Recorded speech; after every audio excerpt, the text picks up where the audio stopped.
भगवान श्री कृष्ण को अपनी आत्मा और प्राण मानने वाले, पंढरपुर धाम की प्रिय द्वारका माई की महान आत्मा,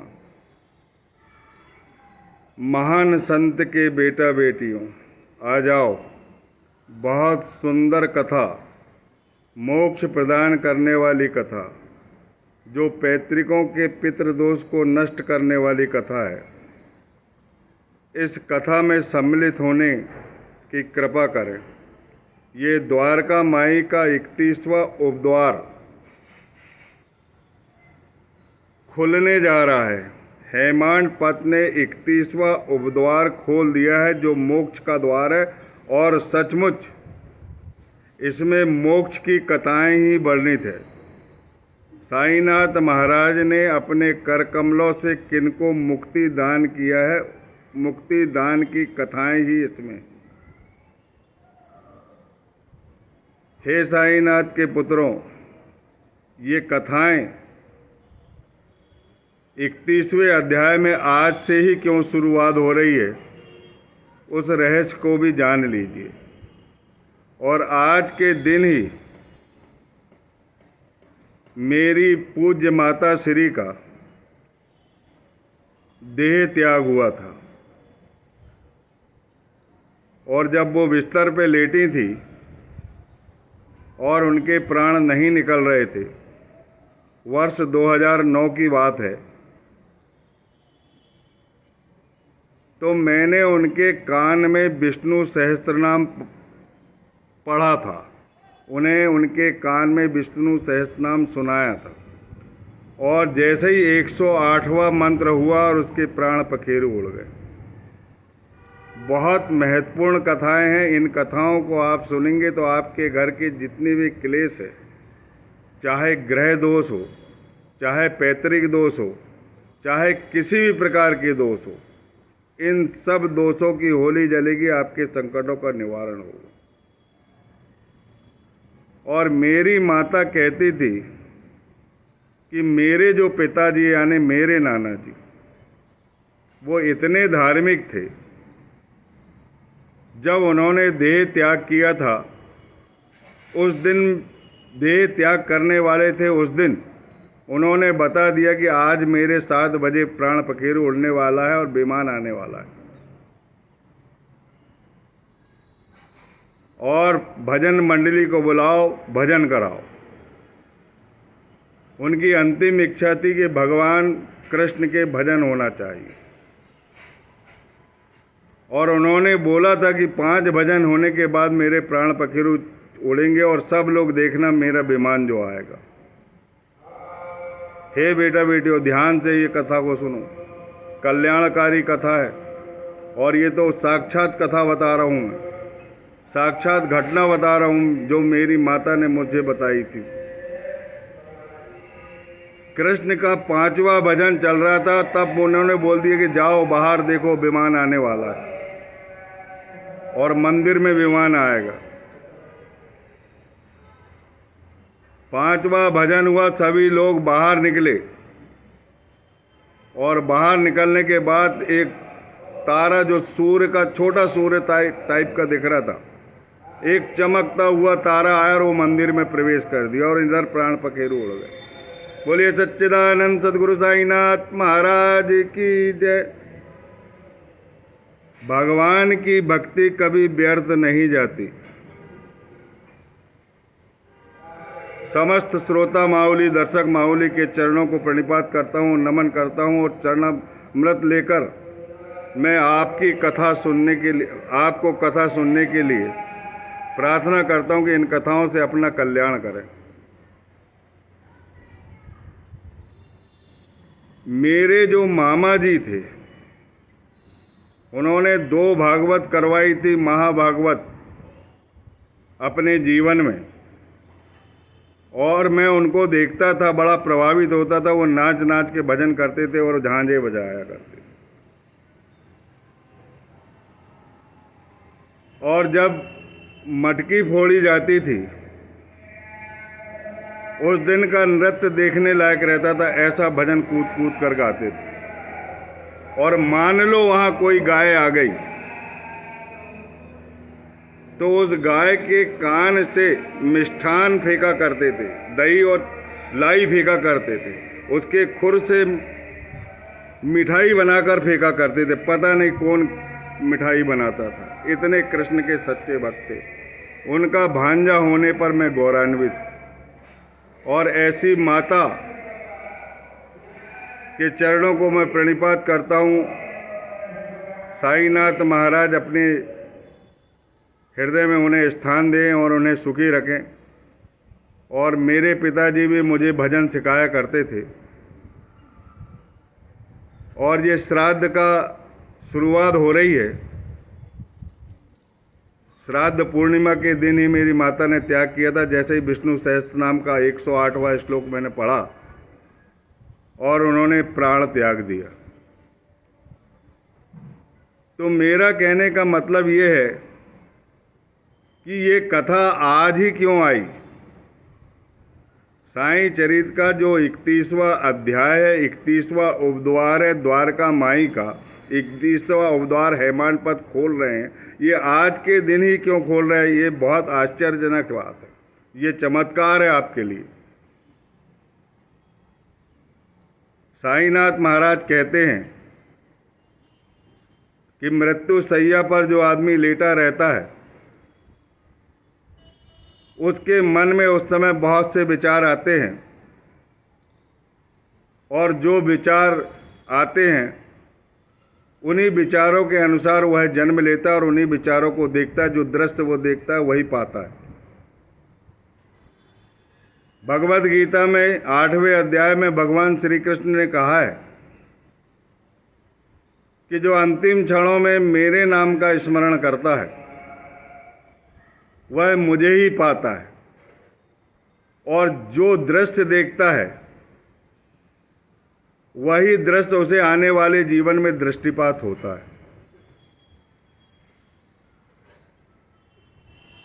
पर प्राय ये देखने में आया है, हेमांत पथ कहते हैं बड़े प्रेम पूर्वक,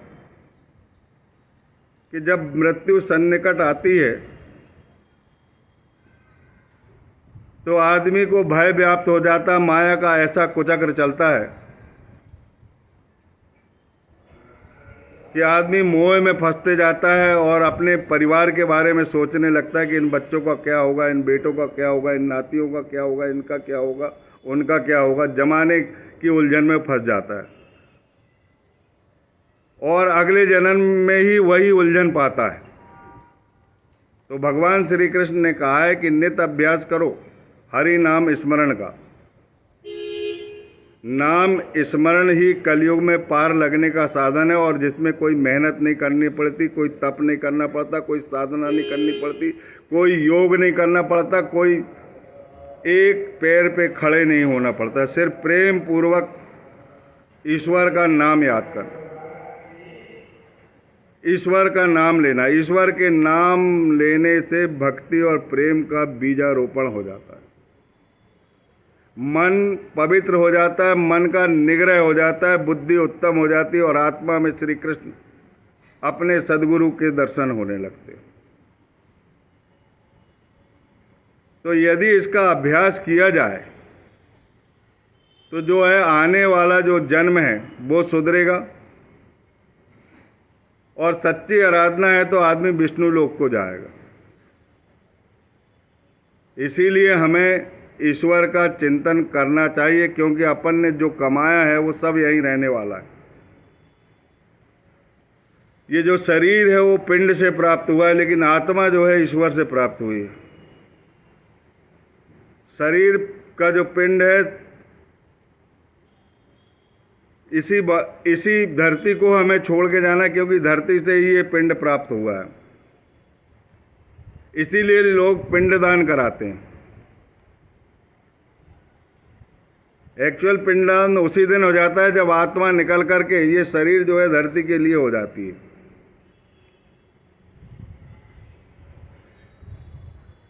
और पिंडदान का धार्मिक शास्त्रों में उल्लेख है। जो आटे की लोइयां बनाकर मंत्र पढ़कर किया जाता है, जो दान दक्षिणा होती है, और भूखे प्राणी पानी के मछली या जो भी चीज़ रहती है पानी के अंदर, जलचर प्राणी उस पिंड को भोजन बनाते हैं और जब पिंड भोजन बन जाता है तो ये कष्टों से मुक्त हो जाते हैं, ऐसा शास्त्रों का कहना है।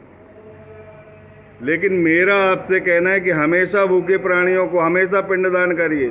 पिंडदान करना कभी मत छोड़िए। हमेशा मछलियों को खिलाइए, हमेशा चिड़ियों को चावल के टुकड़े खिलाइए, गरीबों को भोजन कराइए, तीर्थयात्रियों की मदद करिए। अपने आप आपके हृदय में सुधार आएगा, मन पवित्र होगा और आप हरि स्मरण करने लगोगे। और हरि का स्मरण करोगे तो सच्चे सद्गुरु मिल जाएंगे और सच्चे सद्गुरु तुम्हें मोक्ष प्रदान करेंगे। जैसा तुम जीवन चाहोगे वैसा अनुभव वो तुम्हें करा देंगे। हे साईनाथ के बेटा बेटियों, बहुत अच्छी कथा आने वाली है विजयानंद स्वामी की, जिनकी बाबा के गोदी में जिनके प्राण पखेरु उड़े हैं। बाबा की ईश्वर की गोद में जिनके प्राण पखेरु उड़े हैं, ऐसे विजयानंद स्वामी की कथा मैं प्रारंभ करता हूँ। मद्रास के थे विजयानंद स्वामी और वो मानसरोवर की यात्रा करने के लिए जाने वाले थे, उनकी इच्छा थी। और वो सन्यासी थे। उन्होंने मोह का निर्मोही होने का संकल्प लिया था, लेकिन मोह ने उनका पीछा नहीं छोड़ा। इस कथा में आएगा। और जाते जाते समय शिरडी पड़ी तो उन्होंने सोचा कि इस शिरडी में साईं बाबा है, उनकी प्रशंसा उन्होंने कहीं कानों में सुनी होगी, तो उनके चरणों को नमन कर लेते हैं, ऐसा उनके मन में विचार आया। और विचार आने के बाद वो शिरडी उतर गए और उतरने के बाद उनकी सोमदेव स्वामी से भेंट हो गई। सोमदेव स्वामी से उन्होंने मानसरोवर तीर्थ यात्रा की जानकारी ली और उन्होंने मानसरोवर तीर्थ यात्रा की जानकारी उनको दी। जानकारी ये है कि गंगोत्री से 500 मील दूर की यात्रा है, बहुत कठिन यात्रा है, खंदकों और खाइयाँ हैं, बहुत परेशानी है, भाषा की विविधता है और भूटानी लोगों का संशयी स्वभाव है जो बहुत कष्ट देते हैं। कष्टप्रद यात्रा है। और लेकिन जो ईश्वर के भरोसे चलते हैं, जिनके हृदय में ईश्वर का विश्वास है, उन्हें कोई कष्ट नहीं होता। लेकिन ये संशयी स्वभाव के थे और पूर्ण निर्मोही नहीं थे। ईश्वर के सच्चे भक्त थे, पूर्व जन्म के अच्छे कर्म थे, तो द्वारका माई शिरडी तक वो पहुंच गए। और जैसे ही इन बातों को सुना तो उन्होंने मानसरोवर जाने की जो इच्छा थी वो इच्छा में परिवर्तन कर लिया। उन्होंने सोचे कि शिरडी में ही साईनाथ महाराज का पूजन करेंगे। और जैसे ही शिरडी के साईनाथ महाराज के चरणों को प्रणाम किया उन्होंने, तो बाबा क्रोधित होकर बोले कि इस निकम्मे सन्यासी को बाहर निकाल दो। और निकम्मे सन्यासी से कहा कि तुम बाहर निकल जाओ। पहले तो उन्हें बड़ा आनंद आया और फिर लाचार हो गए और एक तरफ द्वारका माई के सभा मंडप में बैठ गए। सभा मंडप उस समय खचाखच भरा हुआ था। साईनाथ महाराज की सेवा हो रही थी। कुछ लोग चंदन का लेप लगा रहे थे, कुछ लोग चरणों का अभिषेक कर रहे थे, कुछ लोग चरणामृत से अपने नयन धो रहे थे और कुछ चरणामृत का पान करा रहे थे, कुछ इत्र लगा रहे थे। ये सब देखकर उनको बड़ी हार्दिक प्रसन्नता हुई। भले ही उनने डांट दिए, लेकिन उन्हें बहुत हार्दिक प्रसन्नता हुई। और जो भी साईं के दर्शन करता है उनको हार्दिक प्रसन्नता होती है। उनके पूर्व जन्म के पाप कटते जाते हैं, सभी पाप क्षीण होते जाते हैं और धर्म की स्थापना हृदय में अपने आप होने लगती है। ऐसे साईनाथ के दृश्य की महिमा है। इसके बाद उनकी माता से एक पत्र आता है मद्रास से कि वह बहुत रुग्ण है और वो पत्र पाकर बहुत व्यथित हो जाता है, बहुत दुखी हो जाता है, क्योंकि उनके मन का मोह, भले ही सन्यास ले लिए थे उन्होंने, लेकिन मन का मोह नहीं टूटा था। और साईनाथ महाराज जान चुके थे कि इनको मुक्ति होने वाली है, लेकिन वो बात नहीं बताना चाहते थे। उस सन्यासी को उन्होंने पास में बुलाया,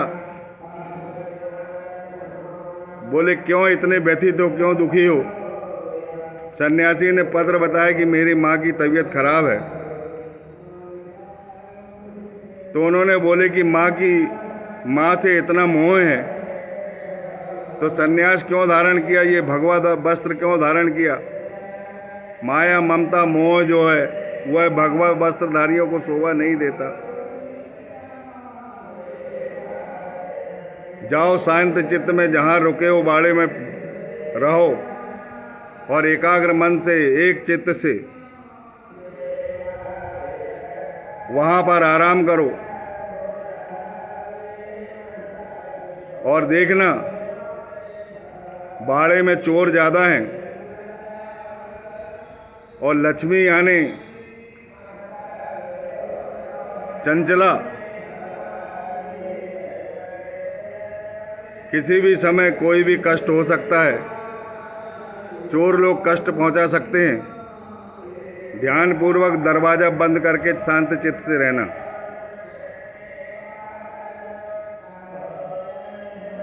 वह बेचारा जाता है और शांत चित्त से रहने लगता है, लेकिन बाबा ने जो उपदेश दिया है धन, चंचला, लक्ष्मी और दरवाजा बंद करना, इसका उद्देश्य ये है कि अपने मन को निर्मोही बनाओ। जैसा तुमने संकल्प लिया था संन्यास धारण करते समय, यह शिक्षा मिलती है। और धन के लालच में मत पड़ो, ये श्री हरि की माया किसी को नहीं छोड़ती। एकाग्र चित्र से ईश्वर की आराधना करो। उसके बाद साईनाथ महाराज को दया आती है। वो स्वयं